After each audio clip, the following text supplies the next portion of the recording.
మంచినీళ్ళు ఒకటే ఉన్నాయి అనలేదు. అది పోతన గారి పాండిత్యం. అన్నము లేదు కొన్ని మధురాంబువులున్నవి త్రాగుమన్నా అన్నాడు. అయ్యయ్యయ్యో, ఇంత దాహమేస్తోందంటే, ప్రాణాలు గతులు తప్పిపోతున్నాయంటే అన్నం తినెన్నాళ్ళయిందో నువ్వు. ఆయన రంతిదేవుడు తిని చాలా రోజులైంది. అన్నం తినెన్నాళ్ళయిందో తిందామంటే ఎవడో వచ్చాడు పెట్టేశాను, నీళ్ళు కూడా తాగనివ్వవా అనలేదు ఆయన. అన్నము లేదు, నీకు అన్నం పెట్టడానికి అన్నం లేదయా, కొన్ని మధురాంబువులున్నవి, తీయటి నీళ్లున్నాయి త్రాగుమన్నా. తాగవయ్యా.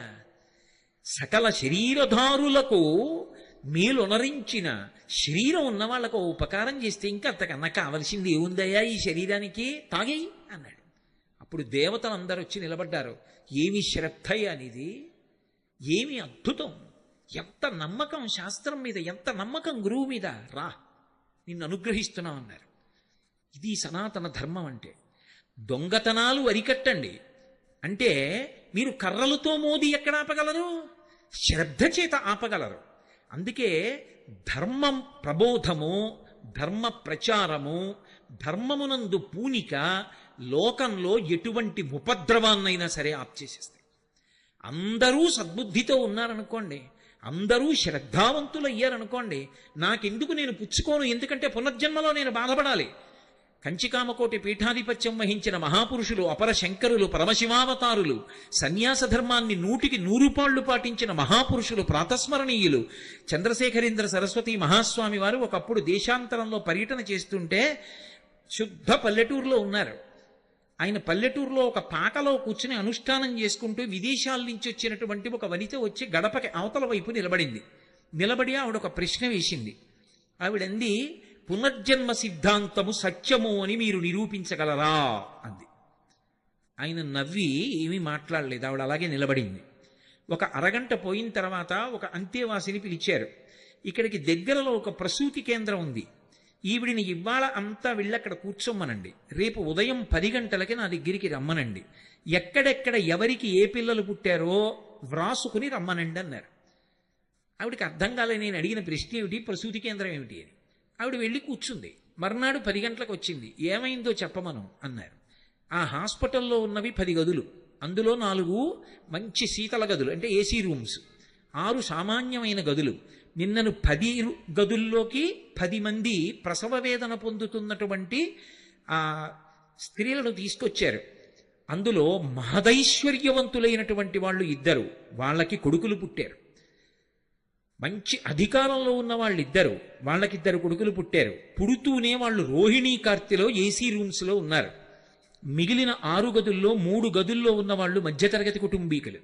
మిగిలిన 3 గదుల్లో అమ్మో ఇంకో సంతానం కలిగింది ఎలా పోషించాలని బాధపడుతున్నటువంటి వాళ్ళకి పుట్టినటువంటి బిడ్డలు. ఇంకొక ఆవిడికి గదిలోకి వెళ్ళడానికి గదికి కూడా సొమ్ము చెల్లించలేనిది పరమ నిర్భాగ్యురాలు. ఆవిడ్ని తీసుకొచ్చి అక్కడే గది లేదు కాబట్టి చాప మీద పడుకోబెట్టి పురుడు పోశారు.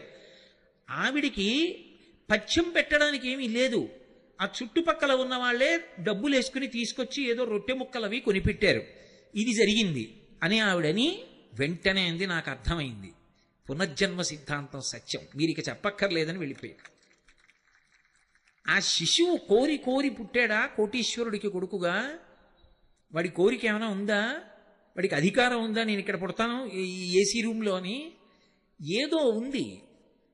కోటీశ్వరుడికి కొడుకు, ఏదో ఉంది అధికారికి కొడుకు, ఏదో గత జన్మ పాపం ఉంది, అనుభవించి పోగొట్టేసుకుంటాడు. పోగొట్టుకుని వాడెంత గొప్పవాడు అవ్వాలో.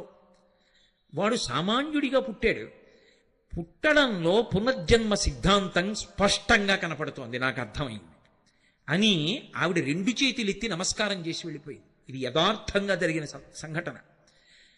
పునర్జన్మ సిద్ధాంతము సనాతన ధర్మమునకు ప్రాణము. శ్రద్ధ అనేటటువంటి 2 అక్షరాలు సనాతన ధర్మానికంతటికీ కూడా పట్టాభిషేకం చేస్తాయి.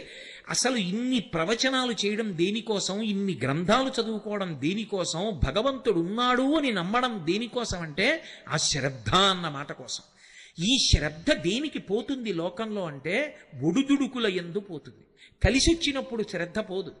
ఎందుకనంటే ఓ మాట అంటే పోతుంది, అంతా భగవంతుడు అనుగ్రహం అండి, ఏదో పైకి వచ్చాను. కష్టం వచ్చిందనుకోండి, ఈశ్వరానుగ్రహం అండి, ఇంత కష్టం వచ్చింది అంటాడా? ఏమిటో ఇన్ని పూజలు చేశాను ఎందుకు వచ్చింది? మొదట ఎవరిని వదిలేస్తాడంటే భగవంతుడిని వదిలేస్తాడు.